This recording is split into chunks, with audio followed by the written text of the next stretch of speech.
মাত্র ১ কাপ সুজি ঘরে থাকলে এই মজাদার কেকটি কিন্তু চাইলে আপনিও ঘরে বানিয়ে নিতে পারেন মাত্র ১০ মিনিটে। হ্যাঁ, ঠিক শুনেছেন, বাচ্চাদের এই পছন্দের কেক পিঠাটা কিন্তু আপনারা খুবই সহজে বাসায় তৈরি করে নিতে পারবেন এই রেসিপি ফলো করে। আর আজকের এই কেক পিঠাটা তৈরি করতে না লাগবে ইস্ট, না লাগবে ডিম, খুবই সহজেই তৈরি করে নিতে পারবেন। তার আগেও কিন্তু আমি আমার চ্যানেলে এরকম ১০ মিনিটে কেক পিঠা তৈরি করে দেখিয়েছি, আর ওই ভিডিওটার মধ্যে সবচেয়ে যে বেশি কমেন্ট আপনারা করে থাকেন সেটা হচ্ছে ইস্ট অথবা ডিম ছাড়া কি এই পিঠাটা হবে না। তাই আজকের এই রেসিপিটা আমি সাজিয়েছি, খুব সহজেই ডিম অথবা ইস্ট ছাড়া আপনারা এই পিঠাটা তৈরি করে নিতে পারবেন। এই রেসিপির ক্ষেত্রে কিন্তু মেজারমেন্টটা সবচেয়ে বেশি প্রয়োজন। যে জিনিস দিয়ে মাপবেন সবগুলো কিন্তু একই জিনিস দিয়ে মাপতে হবে।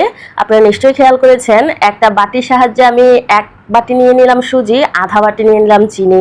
এখন বাইন্ডিং ভালো করার জন্য ৩ টেবিল চামচের মতো ময়দা দিয়ে দিলাম, ২ টেবিল চামচের মতো গুঁড়া দুধ।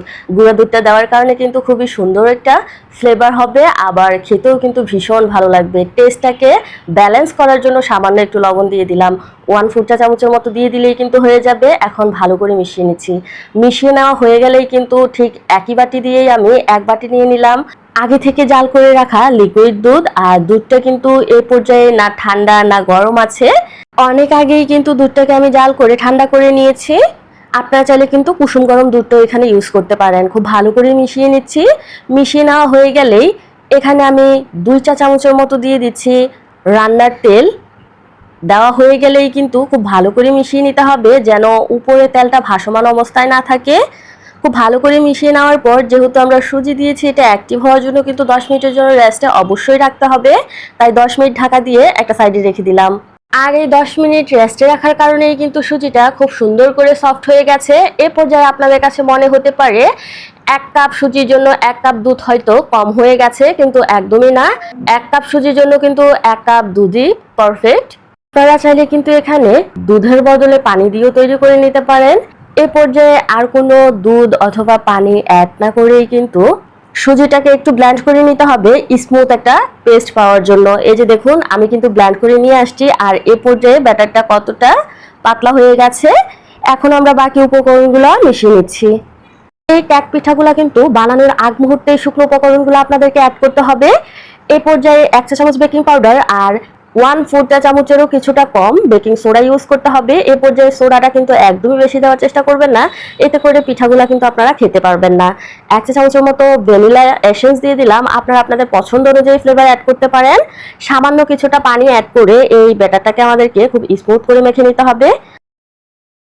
এই যে দেখুন, মাশাআল্লাহ, খুবই সুন্দর করে কিন্তু আমাদের ব্যাটারটা তৈরি করে নেওয়া হয়ে গেছে। মেক শিওর হতে হবে এই শুকনো উপকরণগুলো ভালো করে মিশেছে কিনা অথবা দলা পেকে আছে কিনা। এখন চলুন দেখে নেই এই পিঠাগুলো আমরা কিসের মধ্যে তৈরি করব। আজকের এই পিঠাগুলা তৈরি করার জন্য আমি একটা আপ্পাম প্যান নিয়ে নিয়েছি। আর এই আপ্পাম প্যানের মধ্যে কিন্তু পিঠাগুলা খুব সুন্দর করেই কিন্তু কুক হবে। আপনারা চাইলে যে কোনো বাটিতে এই পিঠাগুলা তৈরি করে নিতে পারেন। আমি কিন্তু আমার এর আগের যে কেক পিঠার রেসিপিটা সেটার মধ্যে দেখিয়েছি ছোট ছোট বাটির মধ্যে কিভাবে তৈরি করবেন। যারা না দেখে থাকেন তারা কিন্তু ওই ভিডিওটা চাইলে দেখে নিতে পারেন। ডেসক্রিপশন বক্সে কিন্তু লিংকটা দেওয়া থাকবে। প্যানের মধ্যে কিছুটা তেল ব্রাশ করে দিয়েছি পরবর্তীতে, যেন পিঠাগুলো খুব সহজেই মোল্ড আউট করা যায়। পুরোপুরি কিন্তু ভরাট করা যাবে না। সবগুলা খোপের মধ্যেই কিন্তু আমি ২ টেবিল চামচ করে দিয়ে দিলাম। আপনারা আপনাদের মেজারমেন্ট অনুযায়ী দিয়ে দিবেন। ঢাকা দিয়ে ঢেকে মাত্র ১০ মিনিটের জন্য মিডিয়াম টু লো হিটে এই কেক পিঠাগুলো আমাদের তৈরি করে নিতে হবে।